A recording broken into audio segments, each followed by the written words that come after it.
Merci. Merci, Monsieur Gallu. La parole est à Madame Anne-Yvonne Le Dain.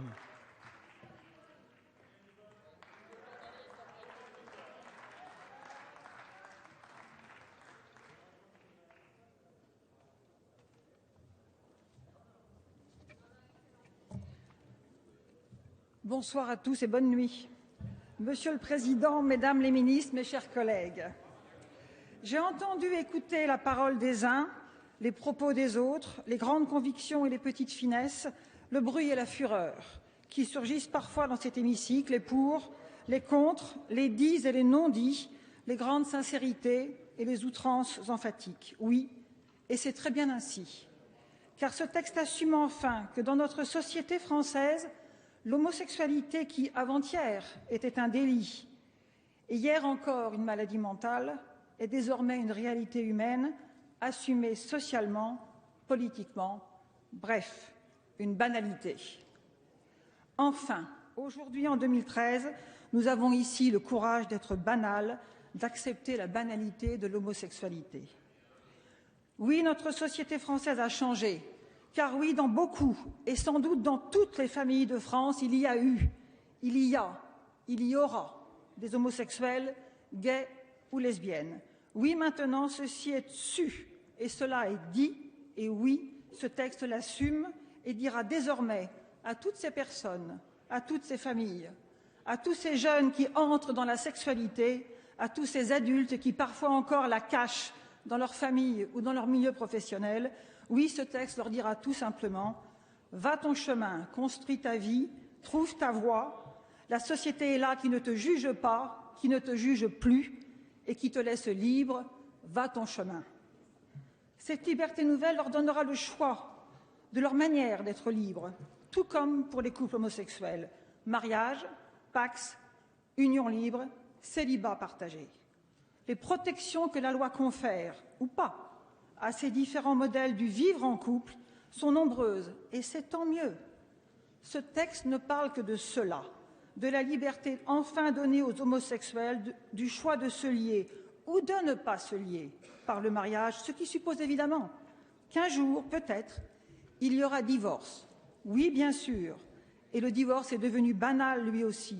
Évolution sociale oblige, égalité des individus dans le couple, égalité des droits et des devoirs de chacun et de l'autre dans le couple, hommes et femmes, homosexuels ou hétérosexuels, hommes ou femmes.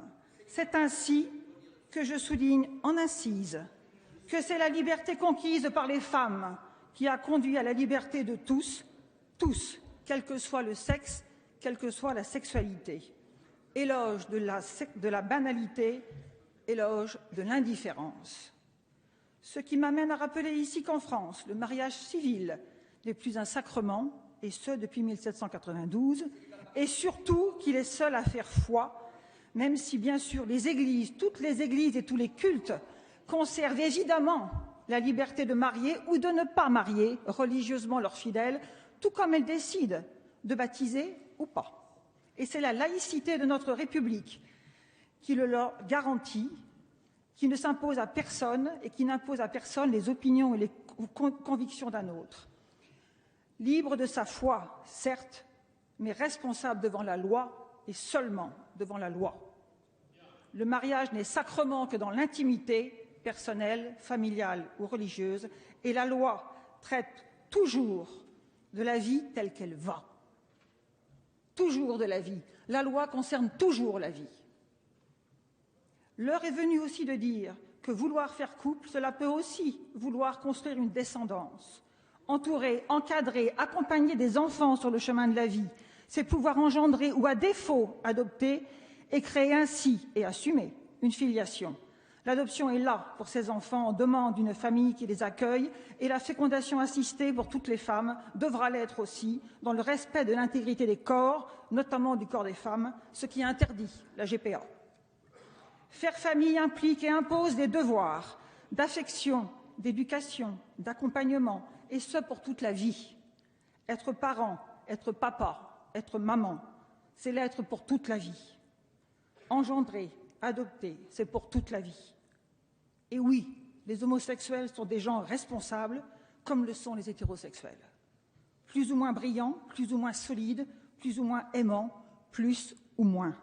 Comme tout le monde, et pouvoir être comme tout le monde, banal enfin, quelle liberté, quelle force, pour eux-mêmes comme pour les enfants qu'ils aiment et accompagnent. Alors oui, qu'il est étrange de voir des gens se lever aujourd'hui pour contester à leurs semblables la possibilité de jouir des mêmes droits qu'eux. Il y a dans cette démarche quelque chose qui échappe à la raison, dont je ne parviens pas à comprendre le sens et qui témoigne, comme vous l'avez dit hier, Madame la Garde des Sceaux, d'un profond égoïsme. Je reprendrai ici l'esprit de vos propos, Madame la Ministre. Liberté de chacun, égalité de tous devant la loi, fraternité de notre société pour toutes les familles. Voilà ce qu'assume ce texte, Mesdames les ministres, merci. La France est un pays fondé sur des valeurs et non sur des usages, ce qui la différencie des pays dont la loi est fondée sur la coutume. Et l'heure est venue aujourd'hui de cesser de ruser avec nos valeurs. Une civilisation qui ruse avec ses principes est une civilisation moribonde, et je cite ici Aimé Césaire. Cette loi élargit le droit, elle ne retire rien à personne, elle ouvre de nouveaux chemins des possibles à chacun, elle libère complètement la société de l'intimité amoureuse des hommes et des femmes qui la composent, tous différents, mais tous identiques, désormais en droit. Je vous remercie. Merci, Madame Le Dain.